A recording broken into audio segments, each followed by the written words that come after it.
Hello guys, my name is Joe Gachira and welcome to the Inuka Leadership Bite-Sized Learning. And so I'm sure you've heard about, or rather you've heard this statement that your network is your net worth. And so when you think about your network, it is something that is very vital for each and every leader. So when I think about a network really, I think about an opportunity to provide you with more opportunities for impact, more resources, and even more reach to maybe places and people you would not have reached if it were not for this particular network. So when you talk about networks, there are two key kind of networks that every leader needs. And so this is relational network and social network. And so without these two, then it becomes very hard for a leader to be effective into whatever it is that they're doing. And so when you think about relational capital and social capital, it means that you're going out there, you're meeting new people, you're learning new skills, and then coming back with this and then infusing them into your organization. And in turn, then growing the people you work with and also improving the efficiency of your organization. And so we cannot, overemphasize the importance of networking for every leader. And so why do people find it very hard to just get out to network? Number one is because it takes time. So when you think about building a network, it is not something that happens in a day, in a week. It is actually something you need to invest your life into and apply yourself fully. And sometimes I know we are not committed to really doing this because there is no immediate value or immediate realization of a result, as it were. And so you're like, yes, I will spend my time. So when you wake up every day, you don't put it as something to do in your to-do list because you don't consider it. Many of us actually don't consider it something that is worth putting in our calendars. But let me tell you, just creating time and saying, I will invest in a network today. And by the way, it might not even bear fruit today, but you're playing something we call a long game, right? And so many people don't want to uptake it because then they're like, it takes a lot of time. It might, yield fruit. It might not yield fruit. And because of that, then you kind of, just put it on the side and say, we will not concern ourselves with that. So that is one of the reasons why people don't actually get into the whole networking space. Number two is also the whole issue of giving value. And so you realize most of us are very self-centered.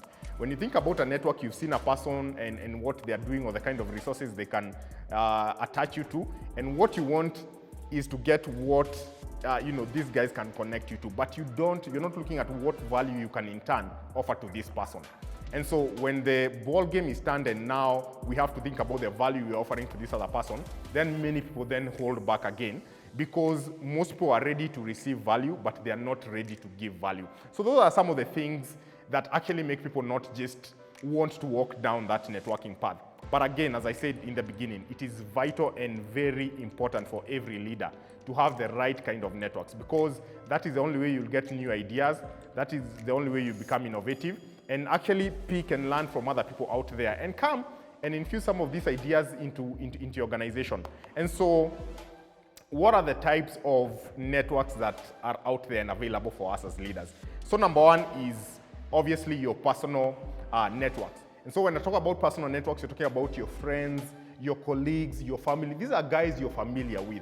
These are guys who you share an environment with. These are the guys probably you go to the same church with, right?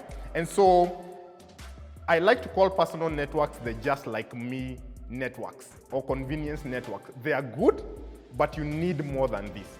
Because these are guys who probably have the same access to the same opportunities you have. They know the same people you know. They know the same places to find XYZ as you do. And so in terms of offering value, yes, they can offer cross value. But in terms of offering a high kind of value, then there might be a limit to that.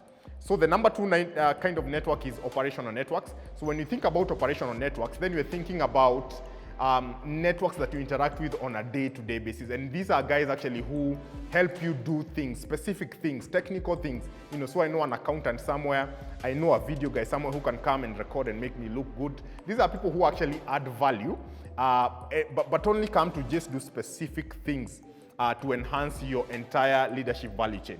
So these are also very important because without this, then your growth as a leader is somehow compromised. Because again, you cannot do everything as a leader. And then again, you cannot begin to educate your weaknesses, all your weaknesses. You'll actually need some operational efficiencies in terms of people and networks to just come and be able to bridge that gap for you.